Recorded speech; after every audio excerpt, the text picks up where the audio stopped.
আচ্ছা, এটা কখনো ভেবে দেখেছেন আপনারা?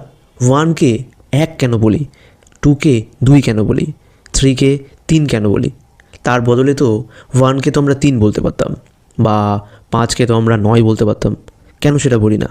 রিজনটা কি জানা আছে? সত্যি ব্যাপারটা প্রত্যেকেই কখনো না কখনো আমরা সবাই ভেবেছি। আসুন জানুন তাহলে অ্যাকচুয়াল কারণ। অ্যাকচুয়ালি যে বা যারা এই সংখ্যাগুলির নামকরণ করেছে, তারা জ্যামিতি বা গণিতের কোণ নির্ণয় করে বা কোণ দেখে এই সংখ্যাগুলির নামকরণ করেছে। যেমন নিচে দেওয়া ছবিতে দেখতে পাচ্ছেন 1 একটি মাত্র কোণ রয়েছে, 2তে 2টি কোণ রয়েছে, 3-এ 3টি কোণ, 4-এ 4টি কোণ, 5-এ 5টি কোণ, 6-এ 6টি কোণ, 7-এ 7টি কোণ, 8-এ 8টি কোণ এবং 9-এ 9টি কোণ। আর 0তে কোনো কোণই নেই, যার জন্য তার নাম 0। ব্যাপারটা ইন্টারেস্টিং ছিল না? জেনে কেমন লাগলো অবশ্যই জানাবেন। ভিডিওতে দেওয়া ইনফরমেশান ভালো লাগলে অবশ্যই লাইক করবেন এবং ফেরিওয়ালা পেজটিকে ফলো করবেন।